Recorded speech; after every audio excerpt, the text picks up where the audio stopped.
Hola, espero que estén todos bien durante esta larga cuarentena debido a esta pandemia que nos acecha. La pregunta en esta ocasión que vamos a estudiar es, ¿qué estamos aprendiendo del coronavirus? ¿Y qué cosas positivas nos puede traer al final de cuentas? Dice el dicho que el hombre es el único ser que tropieza dos veces con la misma piedra. Tal parece que no aprendemos de nuestros errores y experiencias pasadas. También dice la Escritura en Santiago en el capítulo 3 y en el versículo 2, es cierto que todos cometemos muchos errores, pues si pudiéramos dominar la lengua seríamos perfectos, capaces de controlarnos en todo sentido. Pero como no somos perfectos y todos fallamos y cometemos los mismos errores, lo importante es aprender a no repetirlos, aprender de nuestros errores y no volverlos a cometer. En Proverbios, en el capítulo 24, versículo 16, dice, porque el justo cae 7 veces y vuelve a levantarse, pero los impíos caerán en la desgracia. Es decir, no es que no vayamos a cometer errores, sino que nos levantemos y aprendamos de ellos y no caigamos en desgracia, dice el proverbista. Esta no es la primera vez que pasamos por algo así.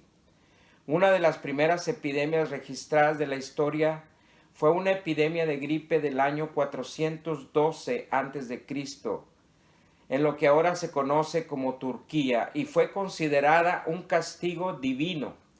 Los síntomas fueron considerados tan peligrosos que los cadáveres eran quemados y sus cenizas apartadas del pueblo.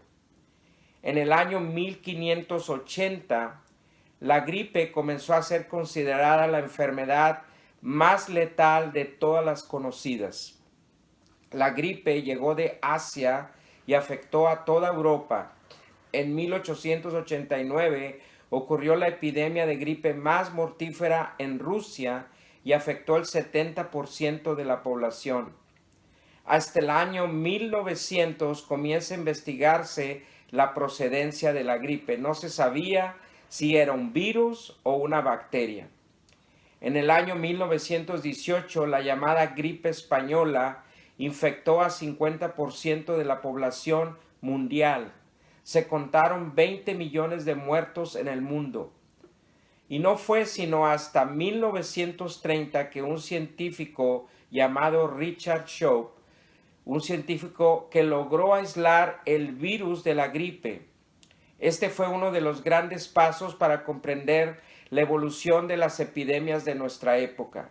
Por fin el enemigo tiene un rostro y el enemigo es un virus microscópico y minúsculo. Pero aún así, en 1957, el mundo volvió a estremecerse con la llamada gripe asiática. El cuadro médico contagió y llevó a la muerte a 4 millones de personas de un universo de infectados de casi 80 millones de personas. Solo en los Estados Unidos hubo 60,000 muertos. En 1968, la gripe de Hong Kong mató a 700,000 personas y en 1977 ocurrió la gripe soviética y las autoridades comunistas declararon a millones de muertos solo en Estados Unidos. Más del 40% de la población rusa resultó afectada. ¿Y qué les diré de las más recientes? En el 2002, el virus del Nilo. En el 2003, el SARS, ¿sí se acuerdan? En el 2004, la gripe aviaria. En el 2005, el E. coli. En el 2009, ¿quién no se acuerda? La fiebre porcina. Y en el 2014, el virus del ébola. En el 2016, el virus del Zika. Yo no digo que no hayamos aprendido en términos médicos y en términos científicos. Quizás todavía seguimos cometiendo los mismos errores en términos de economía, pero hay un campo que nos quedamos cortos, nos seguimos quedando cortos. Y ese es el tema de nuestro ser interno, de nuestra conciencia, de nuestro ser espiritual. Cuando pasan este tipo de cosas, deberíamos aprender este tema y volvernos mejores. El amor al prójimo, acerca del alma, de la eternidad, de la paz interior que viene de Dios, de la felicidad y de muchas otras cosas más que tienen que ver con las cosas del alma. Yo creo sinceramente que este coronavirus nos va a enseñar muchas cosas, pero de tantas cosas que nos pudiera enseñar, yo solamente les quiero hablar de 4 en esta ocasión. 4 cosas que quiero que aprendamos que nos enseña el coronavirus. La primera que deberíamos aprender es acerca de nuestra fragilidad. Esta crisis mundial nos está enseñando cuán débiles, frágiles y pequeños somos como seres humanos. Las palabras del salmista suenan verdaderas en el Salmo, en el 103, versículo del 15 y 16. Vamos a leerlo. Salmo capítulo 103 del 15 al 16 dice así: el hombre como la hierba son sus días, florece como la flor del campo, que pasa el viento por ella y perece, y su lugar no la conoce más.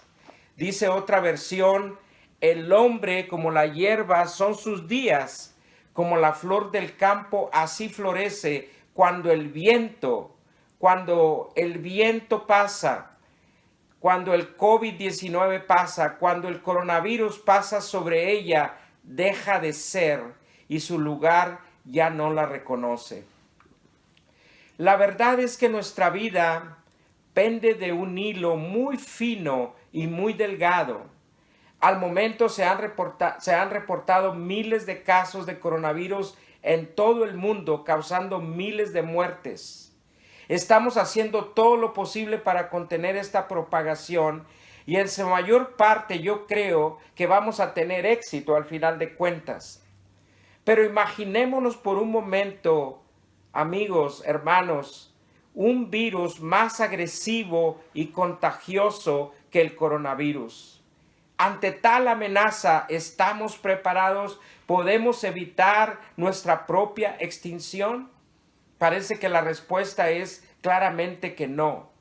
Pero no pensamos en eso, porque todo lo damos por hecho.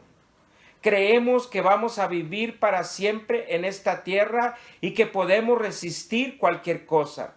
Creemos que los bienes materiales que poseemos nos van a sostener. Es fácil olvidarlo, pero los humanos somos débiles y frágiles.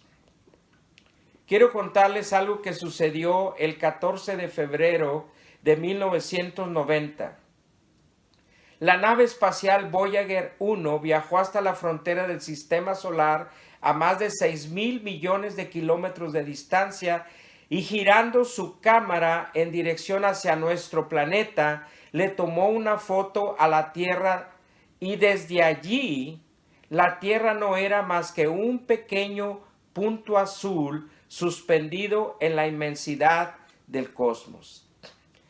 Ese puntito azul es aquí, es nuestra casa, esos somos nosotros. Ahí están todos los que amamos, todos los que conocemos, todos los de los que hemos oído hablar y todos los seres humanos que alguna vez fueron y ahora son. Ahí está el conjunto de nuestras alegrías, sufrimientos, todas las religiones, las ideologías, las doctrinas económicas. Allí está cada héroe, cada cobarde, cada rey, cada campesino, cada joven pareja enamorada, cada madre, cada hijo, cada inventor, cada explorador, cada maestro, todos los políticos, todas las superestrellas, cada líder supremo, cada santo, cada pecador. en esa pequeña partícula de polvo suspendida en un rayo de sol en medio del universo, allí estamos nosotros. ¿Qué nos enseña esto, estimados hermanos y amigos? Qué pequeños somos. Qué pequeños somos comparados con la inmensidad del universo y con lo infinito de nuestro Dios. Vamos a regresarnos ahora al tiempo actual. Después de 30 años de esta foto, estamos viviendo el ataque de un virus minúsculo y microscópico. El coronavirus, un ejército invisible nos está atacando fuertemente y está mermando nuestra salud, nuestra población, nuestra libertad, nuestra economía y nuestra vida normal que llevábamos antes y no sabemos cómo contraatacar. Muchos han perdido la esperanza, estamos desconsolados, frustrados, preocupados y nos sentimos muy derrotados. Las mismas palabras del salmista que acabamos de leer hace rato son repetidas por el apóstol Pedro en Primera de Pedro en el capítulo 1, versículo 24. Y dice así, dice el apóstol Pedro, porque toda carne es como hierba, y toda la gloria del hombre como la flor de la hierba, la hierba se seca y la flor se cae, mas la palabra del Señor permanece para siempre. Toda carne es como hierba, toda la gloria del hombre, todo de lo que se gloría el hombre es como la flor de la hierba, que no pasa mucho tiempo cuando la hierba se seca y la flor se cae. Estos momentos que estamos pasando deberían de enseñarnos cuán pequeños somos, cuán débiles somos, cuán frágiles somos, cuán temporales somos, con el propósito principal, fíjese bien, de ser más humildes, más compasivos, considerados y empáticos con las demás personas. En segundo lugar, este virus también nos hace ver nuestra igualdad como seres humanos. Este virus no respeta las fronteras étnicas o las fronteras nacionales. No es un virus chino, es nuestro virus. Está en Italia, en España, en Afganistán, en Bélgica, en Camboya, en Dinamarca, en Francia, en México y en Estados Unidos, no se diga.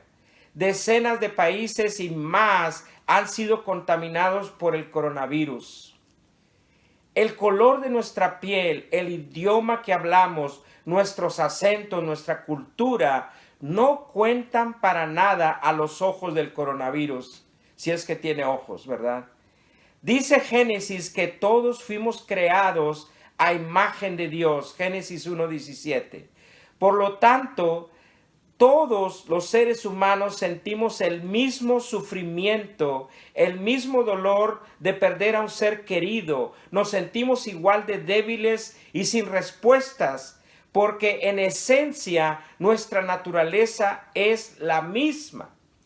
Porque fuimos creados por el mismo Dios a su imagen y semejanza. En una ocasión, el apóstol Pablo, predicando en Atenas, dijo las siguientes palabras en el libro de los Hechos, en el capítulo 17, y me gustaría que lo leyéramos porque lo vamos a volver a usar este pasaje, este texto. Dice Hechos en el capítulo 17, versículos del 26 al 28. Y de una sangre ha hecho todo el linaje de los hombres, para que habiten sobre toda la faz de la tierra, y les ha prefijado el orden de los tiempos y los límites de su habitación, para que busquen a Dios y en alguna manera palpando puedan hallarle, porque ciertamente no está lejos de cada uno de nosotros, porque en él vivimos y nos movemos y somos, como algunos de nuestros propios poetas también han dicho, porque linaje suyo somos, linaje suyo somos, dice el apóstol Pablo. De una sangre ha hecho todo el linaje de los hombres y les ha prefijado el límite de los tiempos y de su habitación con el propósito de que busquen a Dios. Dice, porque en Él vivimos y nos movemos y somos. Dice, porque linaje suyo somos. Todos los habitantes provenimos del mismo linaje de Dios y somos iguales. Por eso el coronavirus no hace ninguna discriminación y nos está tratando a todos por igual. Dice el apóstol Pablo en Romanos 12:3, digo pues, por la gracia de Dios, a cada cual que está entre vosotros, que no tenga más alto concepto de sí que el que debe de tener, sino que piense de sí con cordura, conforme a la medida de fe que Dios repartió a cada uno. Fíjese lo que dice el apóstol Pablo. Primero dijo que todos somos iguales, que todos somos hechos de una misma sangre y que todos venimos del mismo linaje de Dios. Por lo tanto, dice el apóstol, que nadie tenga más alto concepto de sí mismo que el que debe de tener. Que piense de sí con cordura, que no se crea superior, que no se crea mejor que los demás, que no sea arrogante, sino que sea humilde, porque todos somos iguales. ¿Qué más aprendemos aparte de nuestra fragilidad y de nuestra igualdad? Aprendemos nuestra pérdida de control. Algo muy interesante que está sucediendo durante esta pandemia es que estamos perdiendo el control de lo que hacíamos, de lo que manejábamos y de lo que practicábamos. Todos amamos tener el control, nos imaginamos capitanes y dueños de nuestro destino. Hoy más que nunca podemos controlar partes importantes. Por ejemplo, tenemos un control remoto. Podemos cambiar los canales de la televisión. Podemos controlar la calefacción, la seguridad de nuestra casa. Podemos transferir dinero de una cuenta bancaria a otra por medio de un clic, ¿verdad? Incluso podemos controlar nuestros cuerpos a través del entrenamiento y la medicina. La esperanza de vida ha aumentado para los seres humanos. Yo me acuerdo, hace 30 años, la esperanza de vida era como 65 años en México, como unos 70 años en Estados Unidos. Hoy en día casi ha llegado a los 90 años. Y esa razón a veces nos da un sentido de propiedad que nos hace pensar que no necesitamos a nadie, que somos capitanes y dueños de nosotros mismos y de nuestro destino, que no necesitamos a nadie, ni siquiera a Dios. Pero esa sensación de control, déjenme decirles, es una ilusión, una burbuja que el coronavirus ha reventado, revelando la verdad de que realmente no tenemos el control. La palabra de Dios habla de un hombre que confiaba en sus posesiones materiales y que pensaba que iba a vivir para siempre, a tal grado que pensaba que estaba en control de todo. Y esa persona dijo, esto haré mis graneros y los edificaré mayores, y ahí guardaré todos mis frutos y mis bienes, y le diría a mi alma, alma, no te preocupes, tienes muchos bienes para mucho tiempo, para muchos años, repósate, regocíjate, bebe, come. Pero Dios le dijo, necio, esta noche vienen a pedirte tu alma, y lo que has provisto, ¿de quién será? En pocas palabras, hermanos, nosotros no tenemos el control. Nosotros no controlamos el total de nuestras vidas. Dios tiene el control. Nuestro Dios Todopoderoso tiene el control. Todos estos puntos que estamos hablando, hermanos, van de la mano. Por ejemplo, aprender nuestra fragilidad nos ayuda a aprender que todos somos iguales, y aprender que todos somos iguales nos ayuda a aprender que no tenemos el control.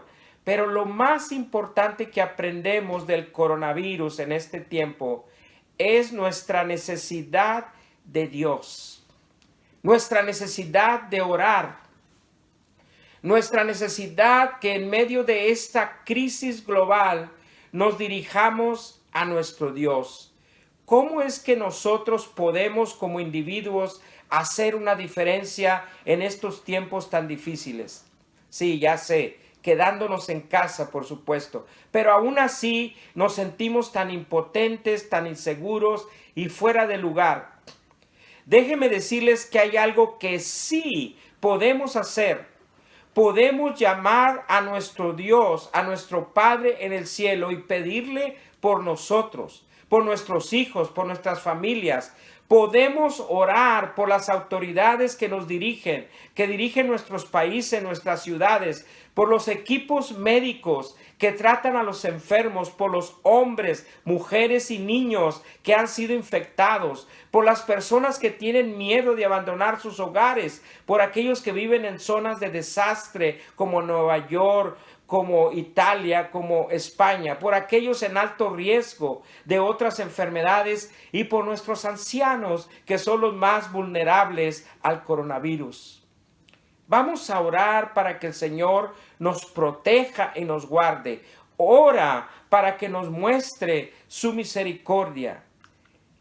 Quiero volver a citar Hechos capítulo 17, versículo 26 al 28, que leímos hace rato, que dice que el apóstol Pablo, que de una sangre ha hecho todo el linaje de los hombres para que habiten sobre la faz de la tierra, y dice, y les ha prefijado el orden de los tiempos y los límites de su habitación. Quiere decir que nosotros no estamos en control 100% de la vida y que somos temporales y pasajeros porque este cuerpo tiene un límite. Pero esto que Dios ha hecho con nosotros tiene un propósito. Y ese propósito es para que busquen a Dios, dice el versículo, si en alguna manera, ¿cuál es esa manera? Cualquier manera que podamos, cualquier manera que tengamos, cualquier manera que podamos, debemos de buscar a nuestro Dios. Dice, si es necesario palpando, dice el versículo, si es necesario ir a ciegas, si es necesario como sea, palpar, poder hallarle, poder encontrarle, aunque ciertamente, dice el apóstol Pablo al final, no está lejos de cada uno de nosotros. Este es el momento de buscar a Dios y encontrarnos con Él, con todo nuestro corazón, arrodillarnos, venir con un corazón contrito y humillado, arrepentirnos, pedirle su protección, su compañía, que nos tome de su mano poderosa, que nos guíe en estos tiempos de angustia, que nos manifieste su amor, su gloria, su poder, su misericordia y su salvación. Esto es lo que aprendemos, hermanos, en este tiempo. Y a manera de conclusión diremos que esta pandemia nos debería dejar muchas lecciones. Tal parece que nos preparamos para todo, pero menos para una situación así. Tuvimos que cancelar todos nuestros planes porque estábamos preparados para muchas cosas, pero menos para el coronavirus. Pero nos da la oportunidad de aprender. Y tenemos que aprender cómo llegar a ser mejores seres humanos, mejores personas, mejores vecinos, mejores cohabitantes de este planeta, porque lo único que nos puede salvar es nuestra conciencia, es nuestro ser interior, es nuestra alma, hermanos, y lo demás ya no importa tanto. Este coronavirus nos enseña que todo es vanidad. Vanidad de vanidades, dijo el predicador. Vanidad de vanidades, todo es vanidad. En Eclesiastés 1:2 el predicador lo menciona. Es muy fácil perder la perspectiva y perdemos en medio de nuestras vidas, en medio de lo agitado, de la locura de nuestras vidas, perdemos esa perspectiva. Nuestros días estaban llenos de personas, de proyectos, de trabajos, de listas de deseos, de vacaciones, de hogares, de días festivos, pero tenemos que aprender y luchar por distinguir lo importante de lo urgente. ¿Cuál es la diferencia? Quizás esta crisis nos está recordando qué es lo que debería preocuparnos acerca de nuestras vidas. Quizás nos esté ayudando a distinguir entre lo que tiene sentido y lo que no tiene sentido. Quizás el concierto, el fútbol o esa nueva cocina o esa publicación de Instagram o de Facebook no son esenciales para mi sobrevivencia. Quizás el coronavirus nos está enseñando lo que realmente importa. En realidad nos hemos dado cuenta de qué tan frágiles somos, qué tan pequeños somos, que nos hace sentirnos más humildes y no tan superiores a los demás. En realidad nos hemos dado cuenta de qué tan iguales somos todos los seres humanos, qué tan semejantes somos los unos de los otros, y nos hace sentirnos con más amor, más compasión y empatía por los demás. Y ya no somos tan juzgantes, ya no juzgamos tanto a los demás. En realidad nos hemos dado cuenta de que hemos perdido el control y que no siempre llevamos el control de la vida, que somos vulnerables y somos tan dependientes de los demás. Somos dependientes de los médicos, de las enfermeras, de los científicos, pero sobre todo somos dependientes de Dios. Porque algo que nos debiera de enseñar el coronavirus más que todo es que necesitamos a Dios en este tiempo. Necesitamos orar. Dios quiera que no se cumpla el dicho de que el hombre es el único ser capaz de tropezar 2 veces con la misma piedra, sino más bien dirijamos a Dios en oración todas nuestras angustias, y en estos momentos difíciles vamos a buscarlo y vamos a encontrarlo y vamos a apoyarnos en Él. Cuídense mucho, hermanos, amigos, los quiero mucho. Que Dios los bendiga.